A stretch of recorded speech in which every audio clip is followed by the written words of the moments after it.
2019ની જે લોકસભાની ચૂંટણી અત્યારના ચાલી રહી છે અત્યારના, અને એ લોકસભાની ચૂંટણીની અંદર એ વિકલાંગો હોય, દિવ્યાંગો હોય, અને દિવ્યાંગો જો પોતાનો રાઇટ એને ખ્યાલ હોય, એને ખબર હોય, તો એને પણ ગવર્મેન્ટ કેવી રીતના સુવિધા આપે છે, કેવી રીતના એની સહાય કરે છે, એ અત્યારના આપણે દ્વારકા રેલવે સ્ટેશનની અંદર આપણે છીએ. એક તો આપનું નામ જણાવો. ભરતભાઈ મણીલાલ મીન. ભરતભાઈ, આપણે જ્યારે વોટ આપવાનો હતો દ્વારકા અને તમે રાજકોટથી નીકળ્યા, સૌથી પહેલાં તમે કયો નંબર દબાવ્યો? મેં 1950. ઓકે.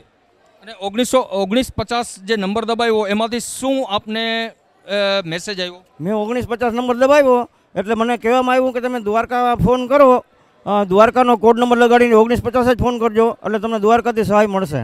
ઓકે. તો અત્યારના જે દ્વારકા રેલવે સ્ટેશનની અંદર આપ પધાર્યા છો, અને દ્વારકા રેલવે સ્ટેશનની અંદર અત્યારના બધી જ મારા અંદાજે ગવર્મેન્ટના અધિકારીઓ અહીંયા તમારી સાથે છે. અને નંબર 2, આપને હવે બૂથ ઉપર લઈ જવામાં આવશે, અને બૂથ ઉપર જ્યાં તમારો નંબર છે, જે બૂથ ઉપર તમારો અત્યારના વોટ નાખવાનો છે, ત્યાં પણ લઈ જવામાં આવશે. પણ હજી આના માટે કોઈ તમારે શું બીજી કાંઈ વ્યવસ્થા કરવી પડી? વ્યવસ્થામાં તો બસ મને મારા બૂથ સુધી મને પહોંચાડી આપે ને હું મારો હક છે એ અદા કરી શકું. બિલકુલ. આપણી સાથે પ્રકાશભાઈ છે. સર, આપ લેવા આવેલા છો એમને, અને સર આપને કેવી રીતના મેસેજ મળ્યો અને આપ અત્યારના આ દિવ્યાંગજન જે છે અંધજન એને કેવી રીતના? લોકસભા 12 જામનગર અને 81 ખંભાળિયા, 82 દ્વારકા, નાયબ જિલ્લા ચૂંટણી અધિકારી શ્રી અને માનનીય કલેક્ટર શ્રી, જિલ્લા ચૂંટણી અધિકારી શ્રી, એમના સંકલન વતી અશક્ત અને વિકલાંગ જે મતદાતાના નોડલ ઓફિસર છે M.K. મોરી સાહેબ, એમની ઉપર છે એ ફોન આવ્યો કે અત્યારે તત્કાલથી આ નંબરથી એ આપણા જે વિકલાંગ છે એમને એ મતદાન માટેની સુવિધાઓ પૂરી પાડવી. જો કે આપણા જિલ્લાની અંદર છે એ બાકીના જે મતદાતાઓ છે, વિકલાંગ છે, એમને દરેક પ્રકારની સુવિધાઓ પૂરી પાડવામાં આવેલ છે. આ માટે છે એ પ્રાંત અધિકારી શ્રી વિઠલાણી સાહેબ છે એમની સાથે સંકલન કરવામાં આવ્યું, ઝોનલ અધિકારી શ્રી છે એમની સાથે સંકલન કરવામાં આવ્યું, અને આપણા મતદાતા ભરતભાઈ એમની સાથે સંકલન કરી એમના માટે આપણે રેલવે સ્ટેશનથી એમના મતદાન મથક સુધીની વ્યવસ્થા એ વાહનની આપણે કરી છે. એની સાથે એમને મતદાન મથકની અંદર સહાયકની જરૂરિયાત ઊભી થાય તો એ પણ આપણે એ પૂરી કરીશું, અને વધારેમાં વધારે લોકો છે એ મતદાન કરતા થાય એવું એ જિલ્લા વહીવટીતંત્રનો પ્રયત્ન છે.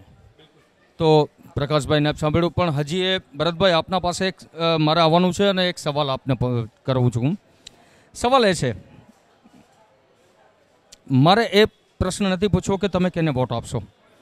મારા પાસે પ્રશ્ન એ છે કે તમે જે વોટ આપશો એનો મુદ્દો શું રહેશે, શું કારણથી તમે વોટ આપશો અને કયો મુદ્દો લઈને તમે વોટ આપશો?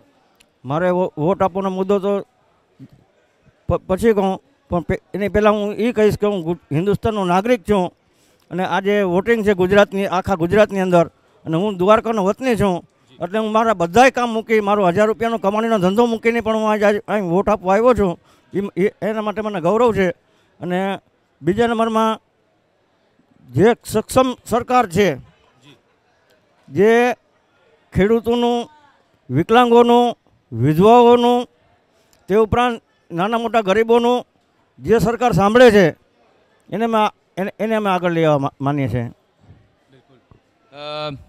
ગરીબ, ખેડૂત, વિકલાંગ, વિકાસ, આ બધા મુદ્દાને લઈને આ ભરતભાઈ અત્યારના રાજકોટથી અહીંયા દ્વારકા આવ્યા છે, જન્મસ્થાન છે એનું, અને હવે એ સાહેબની સાથે, પ્રકાશ સાહેબની સાથે એ બૂથમાં જશે, અને બૂથમાં એનો રાઇટ, એનો અધિકાર એ વોટ દઈને પોતે જતાવશે. તો મારી સાથે કેમેરામેન ઓમ થોપાણી અને હું પરેશ વાડિયા, દ્વારકા ટુડેથી. નમસ્કાર.